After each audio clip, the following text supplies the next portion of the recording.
ऊष्मी प्रसार।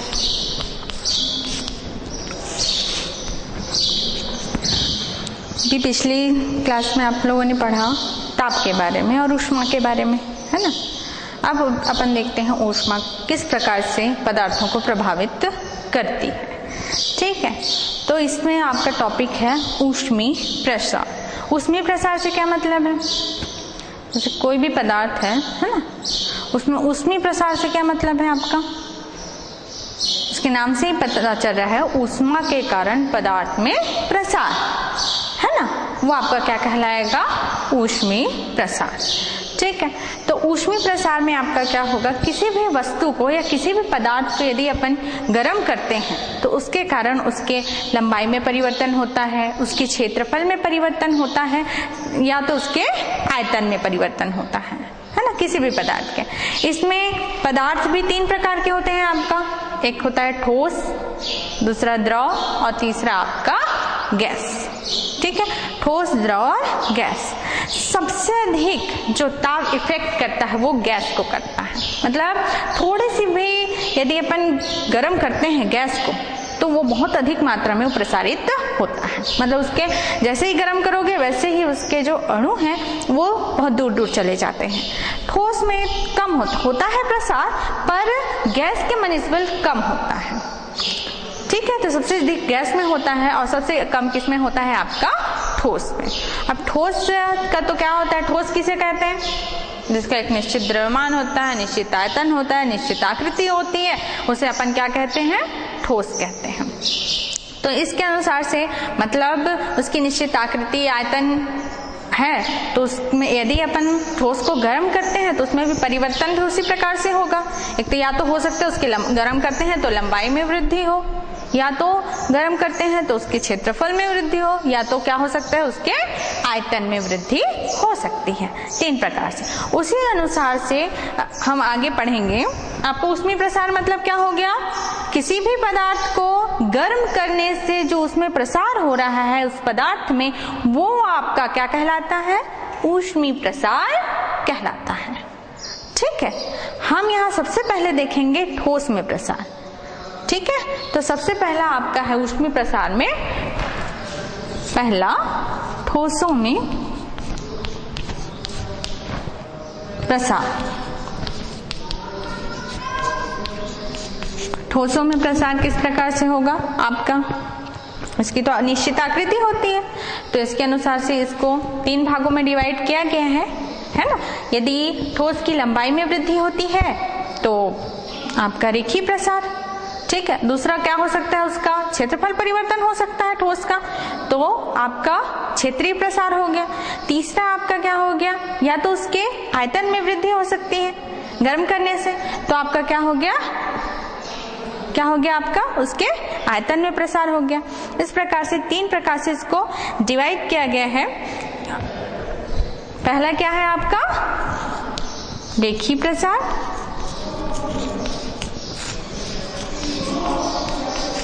दूसरा है आपका क्षेत्रीय प्रसार,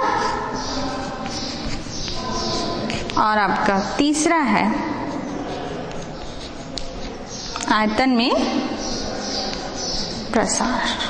ठीक है, ये तीन प्रकार के हो गए, रेखीय प्रसार, क्षेत्रीय प्रसार और आयतन में प्रसार। तो सबसे पहला है आपका क्या, रेखीय प्रसार। रेखीय प्रसार में क्या होगा, रेखीय प्रसार में आपका जैसे कि किसी भी पदार्थ को यदि अपन गर्म करते हैं तो यदि उसकी लंबाई के अनुदिश परिवर्तन होता है, मतलब लंबाई में यदि वृद्धि होती है, तो आपका क्या कहलाएगा, रेखीय प्रसार कहलाएगा। ठीक है, जैसे कि एग्जाम्पल के लिए क्या ले सकते हैं अपन, दैनिक जीवन में देखते ही हैं, यदि अपन मान लो किसी तार, लोहे के तार को ही गर्म कर रहे हैं, है ना, तो पहले लंबाई कम थी, जैसे ही आप गर्म करोगे तार क्या हो जाता है, फैल जाता है, लंबाई में वृद्धि हो जाती है। ठीक है, तो ये किसका उदाहरण है, आपका रेखीय प्रसार का उदाहरण है। लंबाई में वृद्धि मतलब रेखीय प्रसार। दूसरा है आपका क्षेत्रीय प्रसार। क्षेत्रीय प्रसार में क्या होगा, नाम से स्पष्ट है, क्षेत्रफल में वृद्धि। किसमें वृद्धि, क्षेत्रफल में। यदि पदार्थ के या ठोस के क्षेत्रफल में यदि वृद्धि होती है तो वो आपका क्या कहलाता है, क्षेत्रीय प्रसार कहलाता है। ठीक है, तो इसके लिए एग्जाम्पल क्या ला सकते हैं, मान लीजिए एक मोटा सा लोहे का छड़ है ना, इस प्रकार से ले सकते हैं। इसके लिए क्षेत्रीय प्रसार के लिए मान लो इस प्रकार का गेज नुमा ढांचा है ना, एक मोटा सा छड़ है। ठीक है, अब जैसे पहले ये इसमें फिक्स आ रहा था, इसमें मतलब ये इसमें प्रवेश कर जा रहा था। ठीक है, लेकिन जैसे ही हमने इसको गर्म किया है, इस ठोस को, तो उसका क्या हो जाएगा, वृद्धि हो जाएगी क्षेत्रफल में, तो वो क्या हो जाएगा, फैल जाएगा। उस स्थिति में इसमें प्रवेश कर पाएगा क्या, नहीं, क्योंकि उसके क्षेत्रफल में क्या हो गई, वृद्धि हो गई, तो इसमें प्रवेश नहीं कर सकता इस स्थिति में। तो यहाँ क्या हो रहा है, आपका क्षेत्रीय प्रसार हो रहा है। ठीक है, इसी की जगह अगला है आपका आयतन प्रसार। आयतन प्रसार किसे कहते हैं, आयतन में स्पष्ट है, आयतन में किसी ठोस के आयतन में यदि वृद्धि होती है तो आपका क्या कहलाएगा, आयतन प्रसार कहलाएगा। ठीक है, तो इसके लिए क्या एग्जांपल ले सकते हैं अपन, जैसे मान लीजिए एक छल्ला है, आप इसको घरों में भी प्रयोग कर सकते हो, है ना। एक गोल छल्ला है, इसमें आपने एक गोला, ठीक है, इस छल्ले में प्रवेश पहले अगर घुसाओगे छल्ले में से उसको, तो वो क्या करेगा, अंदर चला जाएगा। ठीक है, लेकिन जैसे ही उसको आपने गर्म किया, ऊष्मा प्रदान किया उसको, वैसे ही क्या हो गया, उसका आयतन में वृद्धि होगी। अब यदि छल्ले में से अगर आप उसको डालोगे तो उसमें से जा पाएगा क्या, नहीं जा पाएगा। ठीक है, तो मतलब यहाँ क्या हो रहा है, उसके आयतन में वृद्धि हो रही है, इसलिए ये आपका क्या हो गया, आयतन प्रसार। ठीक है, तो ये तीन समझ में आ गया आपका, रेखीय प्रसार, क्षेत्रीय प्रसार और आयतन प्रसार। ठीक है, तीन ठोस के जितने प्रसार होते हैं, है ना, ये जो तीन प्रसार हैं उसके अनुसार ही इनके गुणांक भी हैं, है ना। जैसे रेखीय प्रसार है तो आगे गुणांक क्या हो जाएगा, रेखीय प्रसार गुणांक। उसी प्रकार दूसरा है आपका क्षेत्रीय प्रसार, तो क्या हो जाएगा इसमें, क्षेत्रीय प्रसार गुणांक। ठीक है, तीसरा आयतन प्रसार, तो क्या होगा इसके लिए, आयतन प्रसार गुणांक। तो इसमें तीन प्रकार के गुणांक हैं, वो है आपके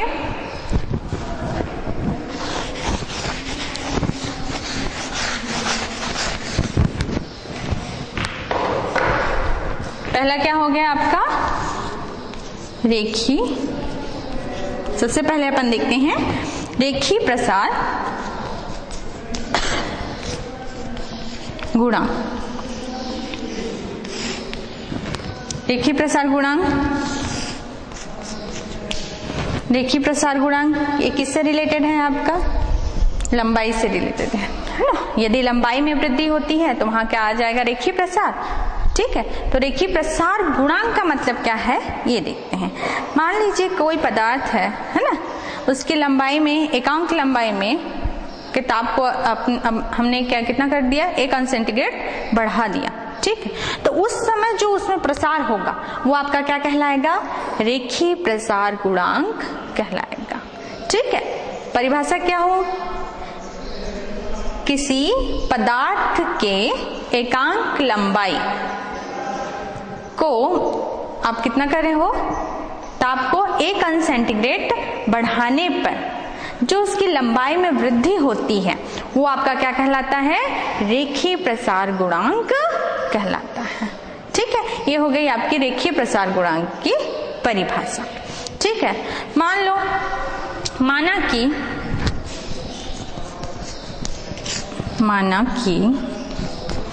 आपके पदार्थ की या क्षण ले रहे हैं, है ना, तो क्षण की लंबाई क्या है, आपकी प्रारंभिक लंबाई L है। आपने कितना दाब दिया, डेल टी दाब दिया, ताप में वृद्धि कितनी हुई, डेल टी, तो उसके लंबाई में कुल परिवर्तन कितना हो गया, L प्लस डेल एल हो गया। वृद्धि कितनी हुई, डेल एल, वृद्धि एक्स्ट्रा कितना हुआ, लंबाई में वृद्धि डेल एल। तो आपका शुरू में आपकी लंबाई कितनी थी, छड़ की लंबाई यहाँ पे L थी, ताप दिया जिसके कारण उसकी कुल लंबाई बाद में कितनी हो गई, L प्लस डेल एल। मतलब वृद्धि कितनी हो रही है यहाँ पर, डेल एल वृद्धि हो रही, मतलब यहाँ पर L लंबाई के क्षण को डेल टी ताप देने पर वृद्धि कितनी हो रही है, डेल एल होती है। ठीक है, तो आपकी परिभाषा क्या है, एकांक लंबाई के, है ना, ताप के पदार्थ, एकांक लंबाई के पदार्थ को 1 अंश सेंटीग्रेड तक गर्म करने पे जो लंबाई में वृद्धि होती है वो आपका क्या कहलाता है, रेखीय प्रसार गुणांक कहलाता है। तो इसके अनुसार आप, चूंकि एल लंबाई के क्षण को डेल टी ताप देने पर लंबाई में वृद्धि डेल एल हो रही है, तो एकांक लंबाई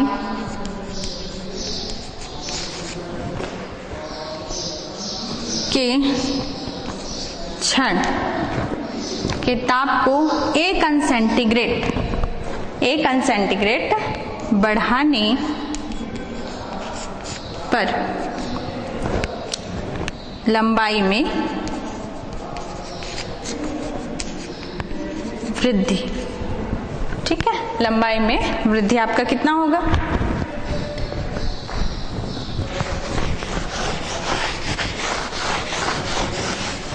कितना हो जाएगा आपका, एल लंबाई के लिए डेल एल है ना, एल लंबाई था, डेल टी ताप दिए तो डेल एल हो गया, तो एकांक लंबाई के लिए क्या हो जाएगा, एकांक लंबाई 1 अंश सेंटीग्रेड बढ़ाने पर आपका लंबाई में वृद्धि कितना होगा, ये दोनों बट्टे में आ जाएंगे इसके, है ना, तो आपका क्या हो गया,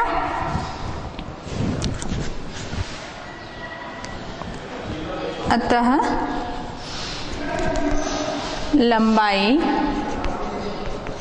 में वृद्धि कितना हो गया, डेल एल, अरे दोनों क्या हो जाएंगे, बट्टे में आ जाएंगे, तो डेल एल अपान एल इंटू डेल टी। ठीक है, ये हो गया क्षेत्र आपका किसका, रेखीय प्रसार गुणांक का सूत्र। रेखीय प्रसार गुणांक को अल्फा से प्रदर्शित करते हैं, तो अल्फा बराबर क्या हो गया, डेल एल अपान एल इंटू डेल टी। ठीक है, ये हो गया आपका रेखीय प्रसार गुणांक।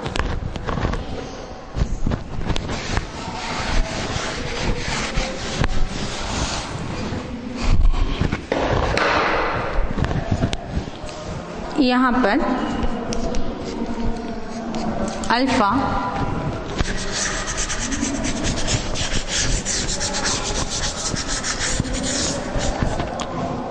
रेखीय प्रसार गुणांक है। यहां पर क्या है, अल्फा रेखीय प्रसार गुणांक है। अतः इसको यदि पक्षांतर करते हैं तो लंबाई में वृद्धि निकल जाएगी, है ना, इसको दे दो समीकरण 1, तो कितना हो गया आपका, डेल एल इक्वल टू कितना हो जाएगा, इधर आ जाएगा, है ना, तो कितना हो गया, अल्फा इंटू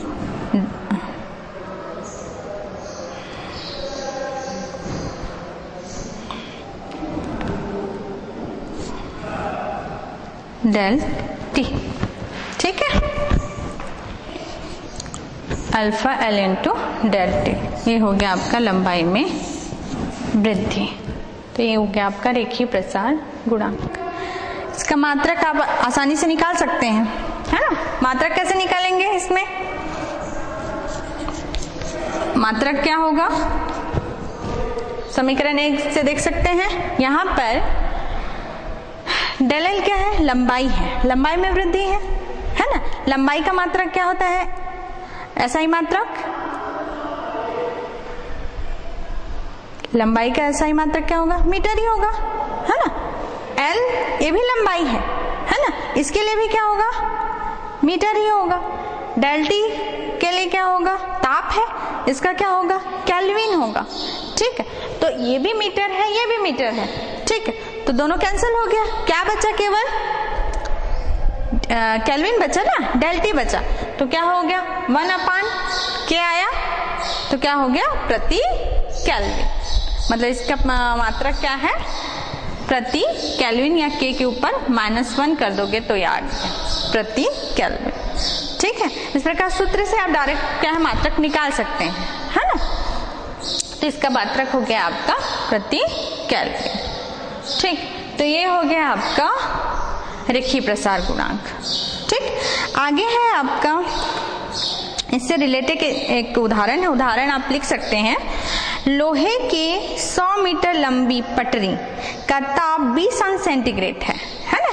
लोहे की 100 मीटर लंबी पटरी का ताप कितना है 20 अंश सेंटीग्रेड। यदि ताप बढ़कर कितना हो जाए 40 अंश सेंटीग्रेड हो जाए तो पटरी की लंबाई कितनी हो जाएगी। ठीक है, ये आपका उदाहरण है इससे रिलेटेड, जहां पर आपका अल्फा है, अल्फा का मान दिया हुआ है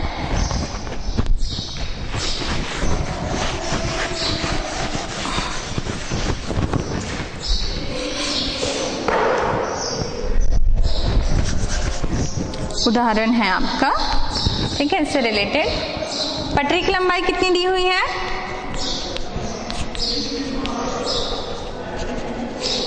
लंबाई दिया है आपका 100 मीटर। ठीक है, ताप, प्रारंभिक ताप कितना था, प्रारंभिक ताप कितना था आपका 20, अंतिम आपने कहां तक बढ़ाया 40 अंश सेंटीग्रेड तक बढ़ गया। ठीक है, तो ताप में वृद्धि कितनी हो गई, del T equal to 40 minus 20। ठीक है, तो ताप में वृद्धि हो गई।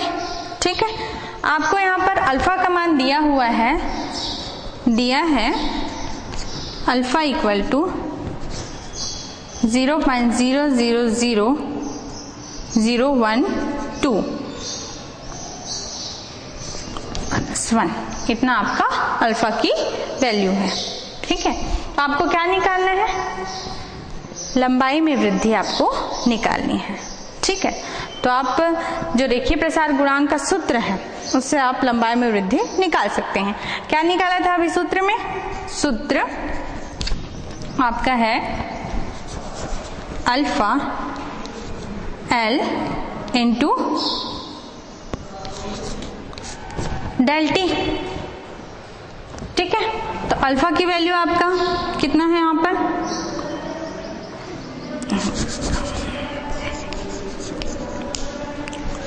Del L equal to alpha L into del T.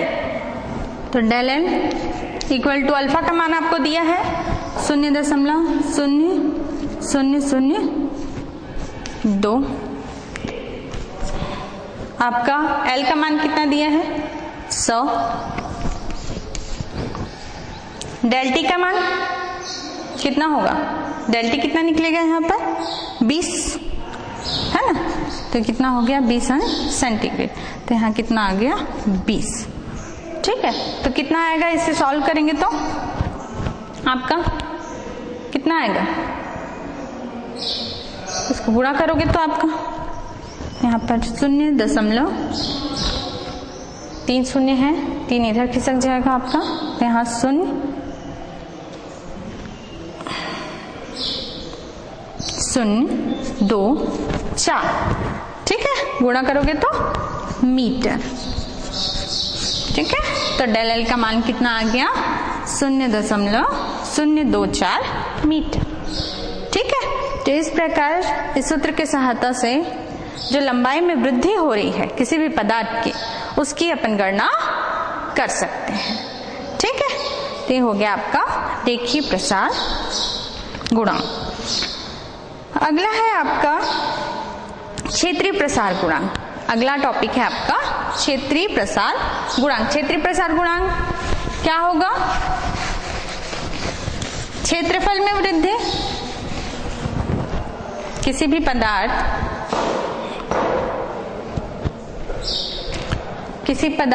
के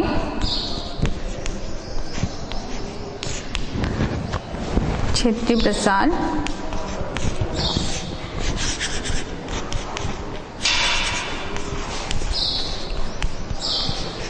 क्षेत्रीय प्रसार गुणांक। क्षेत्रीय प्रसार गुणांक में आपका होगा किसी पदार्थ है ना के क्षेत्रफल में वृद्धि है ना, तो उसके अनुसार से परिभाषा हो जाएगी आपका एकांक, किसी पदार्थ के एकांक क्षेत्रफल के ताप को 1 अंश सेंटीग्रेड बढ़ाने से जो उसके क्षेत्रफल में वृद्धि होती है वही क्या कहलाता है, क्षेत्रीय प्रसार गुणांक कहलाता है। ठीक है, तो एकांक क्षेत्रफल के ताप को 1 अंश सेंटीग्रेड बढ़ाने से जो क्षेत्रफल में वृद्धि हुई वो आपका क्षेत्रीय प्रसार गुणांक कहलाएगा। ठीक है, तो इसके लिए भी माना कि प्रारंभिक क्षेत्रफल पदार्थ का प्रारंभिक क्षेत्रफल आपका ए है। ठीक है, डेल टी ताप देने पर क्षेत्रफल में वृद्धि मान लीजिए कि डेल ए हो जाती है। ठीक है, इस स्थिति में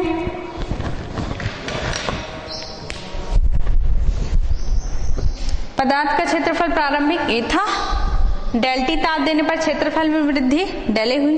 जैसे आप रेखीय प्रसार गुणांक में निकाले उसका सूत्र सेम वैसे ही आपका क्षेत्रीय प्रसार गुणांक में निकालना है, कोई अंतर नहीं है, बस वहां एल था और यहाँ क्या आ जाएगा ए। ठीक है, तीनों का सेम निकलता है, बस आपको ध्यान रखना है वहां एल आएगा, यहाँ ए और आयतन में बी हो जाएगा। ठीक है, तो आपका यहाँ पर क्या हो जाएगा, एकांक के लिए एकांक क्षेत्रफल के ताप को 1 अंश सेंटीग्रेड बढ़ाने पर क्षेत्रफल में वृद्धि, क्षेत्रफल में वृद्धि कितना होगा आपका, फिर से डेल ए अपन क्या हो जाएगा ए इंटू डेल टी। ठीक है, तब ठीक है, तो ये हो गया एकांक क्षेत्रफल के ताप को 1 अंश सेंटीग्रेड बढ़ाने पर जो क्षेत्रफल में वृद्धि हो रही है वो क्या हो जाएगा, del A upon A into del T. ठीक है, तो आपका यही आपका क्या है परिभाषा से, इसी को क्या कहते हैं, क्षेत्रीय प्रसार गुणांक कहते हैं। तो क्षेत्रीय प्रसार गुणांक का नोटेशन है बीटा, तो बीटा इक्वल टू क्या हो जाएगा आपका del A upon A into del T. ठीक है, तो यहाँ पर जो बीटा है वो क्षेत्रीय प्रसार गुणांक कहलाता है। ठीक, तो ये है क्षेत्रीय प्रसार गुणांक का सूत्र। इसके लिए भी मात्रक क्या हो जाएगा, वही रहेगा, मात्रक क्या होगा यहाँ पर डेल ए क्षेत्रफल का मात्रक, ये भी क्षेत्रफल का मात्रक कैंसिल हो जाएगा, क्या बचेगा यहाँ भी केवल डेल टी। तो डेल टी का मात्रक क्या होगा, केल्विन, तो ऊपर लाओगे तो क्या हो जाएगा केल्विन की पावर -1। ठीक है, या प्रति केल्विन, तो इसका भी मात्रक प्रति केल्विन है।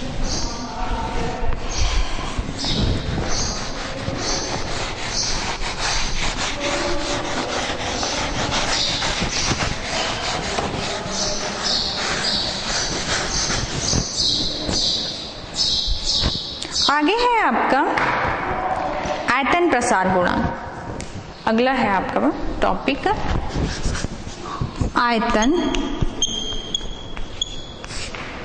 प्रसार गुणांक।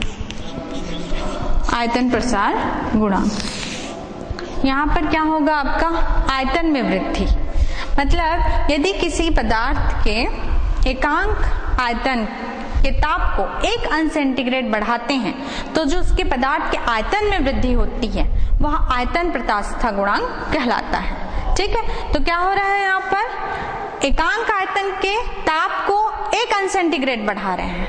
ठीक है, तो उसके आयतन में जो वृद्धि हुई वह आपका आयतन प्रसार गुणांक कहलाएगा। ठीक है, तो यहाँ पर माना कि वस्तु की प्रारंभिक आयतन V है, डेल टी ताप वृद्धि पर आयतन वृद्धि डेल V हो जाता है। ठीक है, प्रारंभिक आयतन V था, आपने ताप में वृद्धि डेल टी किया तो उसके आयतन में वृद्धि कितनी हो गई, डेल V हो गई।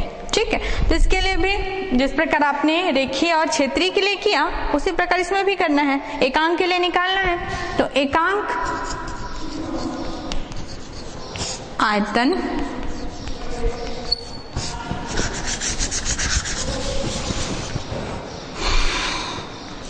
के ताप को 1 अंश सेंटीग्रेड बढ़ाने पर आयतन वृद्धि कितना हो जाएगा आपका, del V upon V into del T. ठीक है, यही एकांक आयतन के ताप को 1 अंश सेंटीग्रेड बढ़ाने पर जो आयतन में वृद्धि हो रही है वही क्या कहलाता है, आपका आयतन प्रसार गुणांक कहलाता है। ठीक है, तो इसको आयतन प्रसार गुणांक को गामा से डिनोट करते हैं।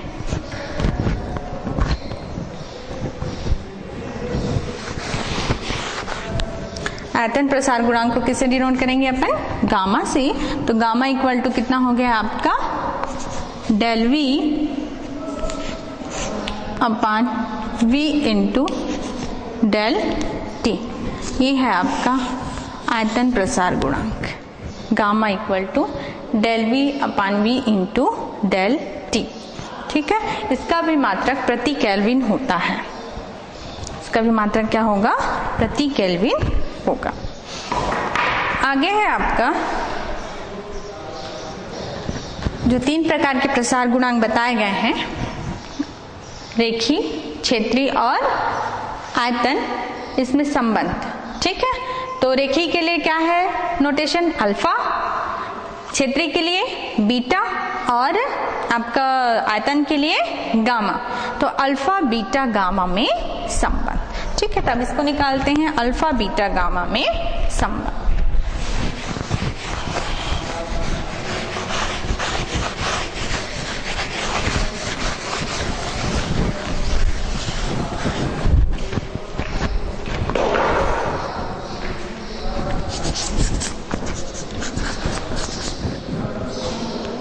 अल्फा बीटा गामा में संबंध। तो सबसे पहले देखते हैं रेखीय प्रसार गुणांक और क्षेत्रीय प्रसार गुणांक में संबंध। सबसे पहला पॉइंट है आपका रेखीय प्रसार गुणांक तथा क्षेत्रीय प्रसार गुणांक में संबंध।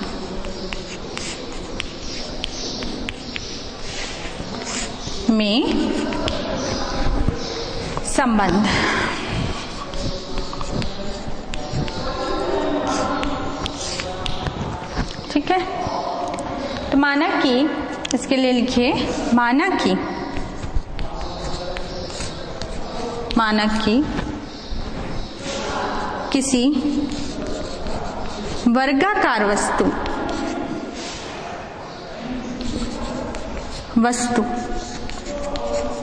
की भुजा की लंबाई,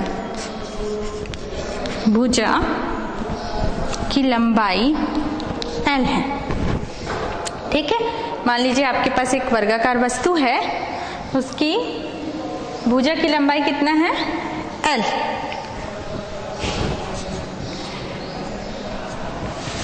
डेल टी ताप वृद्धि पर लंबाई में कुल परिवर्तन कितना हो जाएगा? पहले L था, है ना, डेल टी ताप दिए तो लंबाई, कुल लंबाई कितनी हो जाएगी? L। और मान लीजिए वृद्धि कितनी है? Del L। तो L प्लस कितना हो गया कुल लंबाई? Del L। L पहले था, इतना बढ़ गया, तो L प्लस कितना हो गया? Del L। ठीक है, तो इस स्थिति में क्षेत्रफल वस्तु का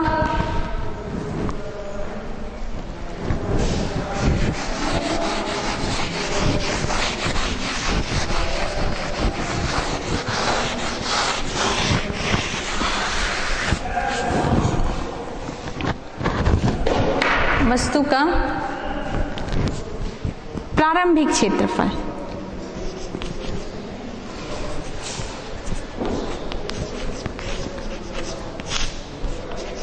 प्रारंभिक क्षेत्रफल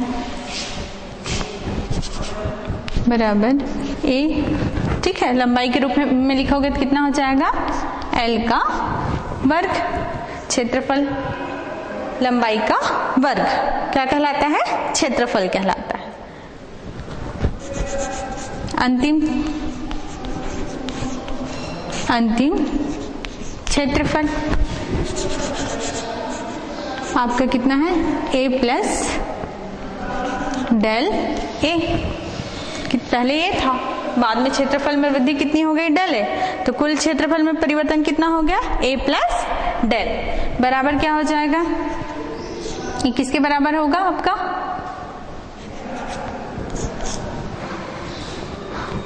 L के रूप में लिखें तो A के लिए L प्लस डेल L का स्क्वायर। ठीक है, लंबाई में परिवर्तन इतना हो। अतः क्षेत्रफल में वृद्धि, डेल A कितना हो जाएगा? प्रारंभिक क्षेत्रफल A था, अंतिम कितना है? A plus del A।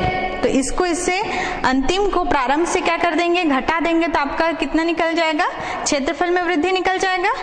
तो डेल A बराबर क्या हो जाएगा आपका? इसमें से इसको घटा देंगे तो डेल A, तो आपका यहाँ क्या हो जाएगा? L प्लस डेल L का स्क्वायर माइनस L का स्क्वायर। ठीक है, तो यहाँ पर इसको वर्ग को खोलोगे तो आपका क्या आएगा? L square plus del L का square plus 2L del L minus L का स्क्वायर। ठीक है, तो यहाँ L स्क्वायर से L स्क्वायर कट गया, प्लस में है और ये माइनस में है। ठीक है, तो आपका क्या बच गया? Del L square plus 2L del L del A equal to. ठीक है, यहाँ पर डेल L का मान बहुत कम होता है ना, तो इसको अपन नेग्लेक्ट कर सकते हैं। ठीक है, तो इसको छोड़ दे तो आपका कितना बचेगा? केवल 2L डेल L। तो डेल A इक्वल टू आपका आएगा 2L डेल L। ठीक है, समीकरण आपका 1, डेल A इक्वल टू कितना आ गया? 2L del L। अतः क्षेत्रीय प्रसार गुणांक का सूत्र क्या होता है?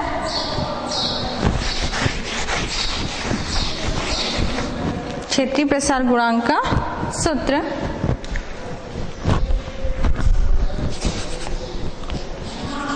क्षेत्रीय प्रसार गुणांक बीटा बराबर क्या होता है आपका del A upon A into del T. ठीक है, तो डेल ए का मान समीकरण 1 से रख देते हैं। समीकरण 1 से मान रखने पर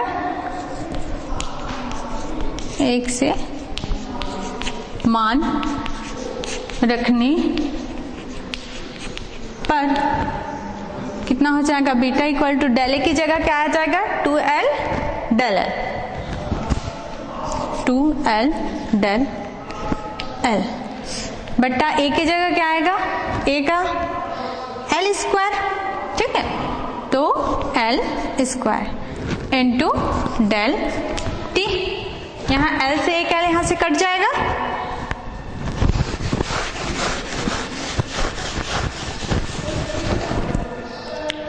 तो बीटा इक्वल टू कितना आ जाएगा, एल से एक एल कैंसिल हो गया तो 2 del L upon L into del T. अब यहां देखिए ये आया मान है ना, यहां पर del L upon L into del T किसका सूत्र है, L del L upon L into del T आपका रेखीय प्रसार गुणांक का सूत्र है कि नहीं, है ना। तो इसके जगह, ये पूरे के जगह अपन क्या लिख सकते हैं, अल्फा लिख सकते हैं। तो बीटा इक्वल टू कितना आ गया आपका 2 इंटू अल्फा। ठीक है, तो ये है आपका बीटा और अल्फा में संबंध, मतलब क्षेत्रीय प्रसार गुणांक और रेखीय प्रसार गुणांक में संबंध। जो क्षेत्रीय प्रसार गुणांक होता है वो रेखीय प्रसार गुणांक का दुगुना होता है। ठीक है, इसी प्रकार से संबंध हम निकाल सकते हैं रेखीय प्रसार गुणांक और आयतन प्रसार गुणांक में संबंध। ठीक है, सेम करना है।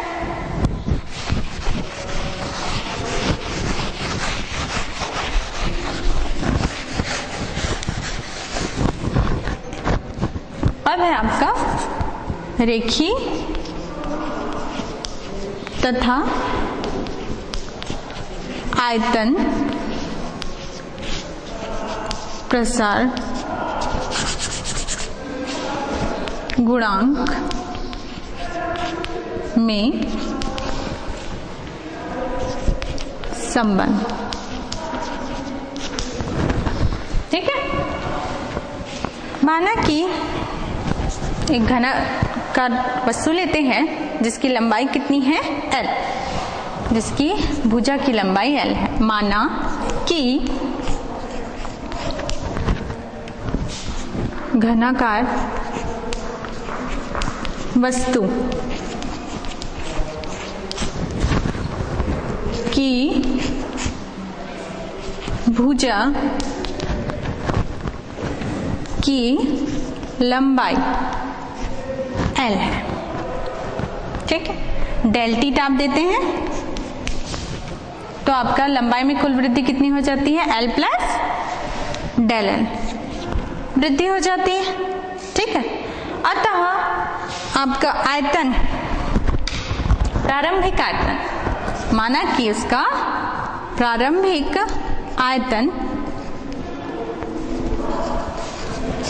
आयतन आपका v है ना।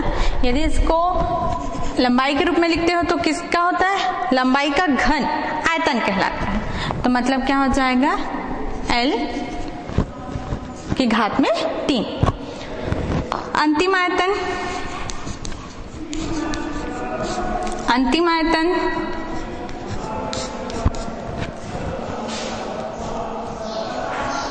v प्लस डेल v, ये किसके बराबर होगा, l प्लस डेल l की घात 3। l के रूप में लिखते हैं तो l प्लस डेल l की घात 3। ठीक है, तो ये हो गया प्रारंभिक आयतन और ये हो गया आपका अंतिम आयतन। तो आयतन में वृद्धि कितनी हो रही है,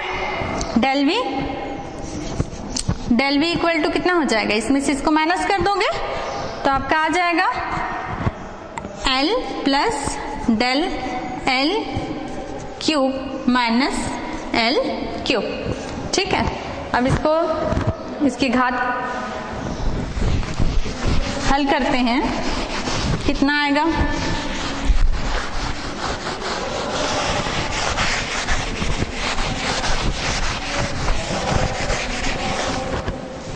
कितना आएगा आपका del v equal to,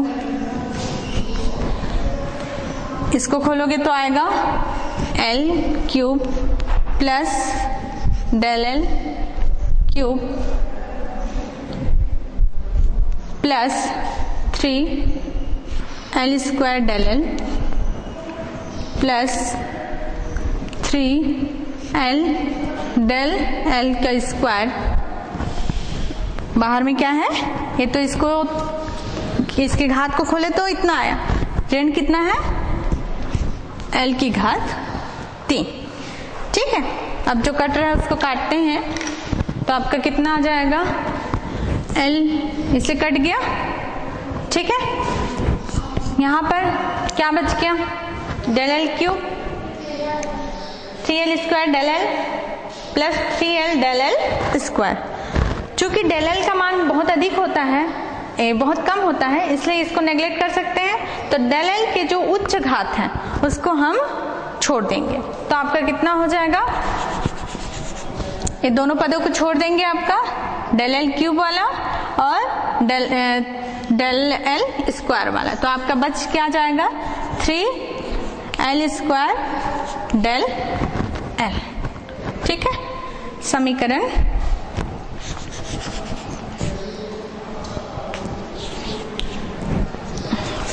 del v। अब आयतन प्रसार गुणांक का सूत्र क्या होता है, आयतन प्रसार गुणांक का सूत्र गामा बराबर क्या होता है, del v upon v into del t। Del v का मान यहां से रख देते हैं तो कितना आ जाएगा,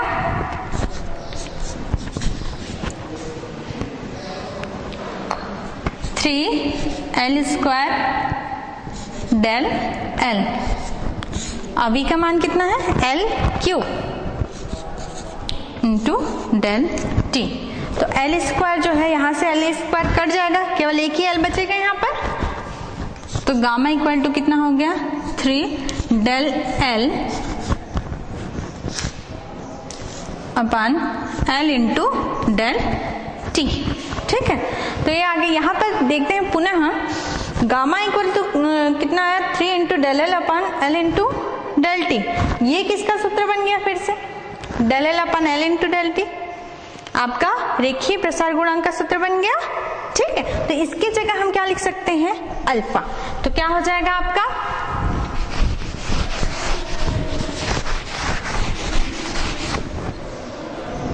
gamma equal to 3 into alpha.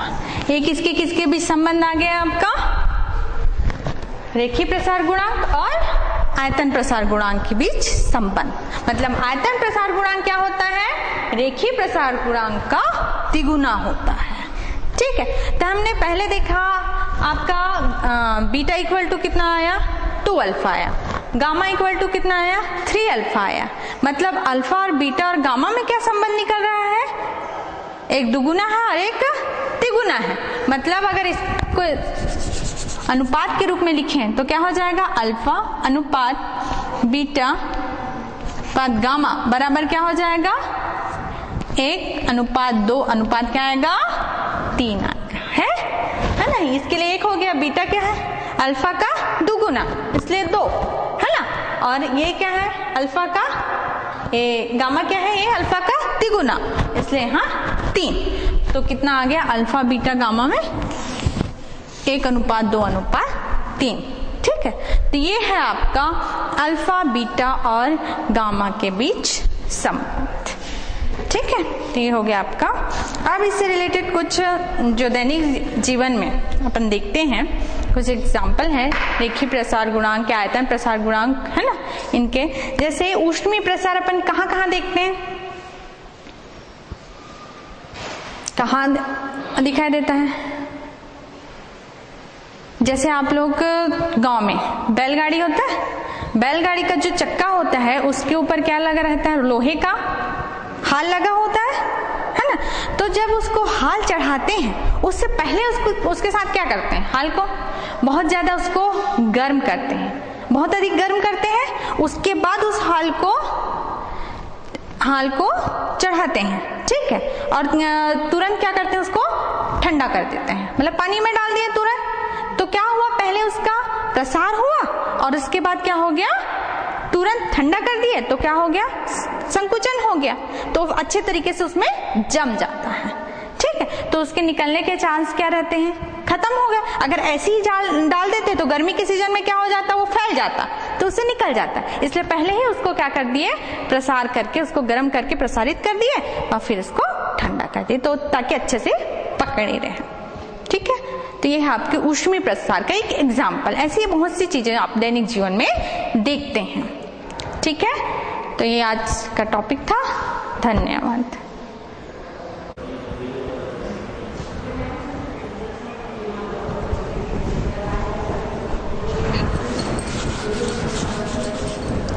आप लोग को जब ऊष्मीय प्रसार पढ़ा रहे थे उस समय क्या था, ठोसों का प्रसार देख रहे थे, तो उसमें मैंने कहा था ठोस का प्रसार निकल गया था कि अनिश्चित होता है। आप लोग उसमें सुधार लेंगे कि ठोसों का आकार क्या होता है, निश्चित होता है।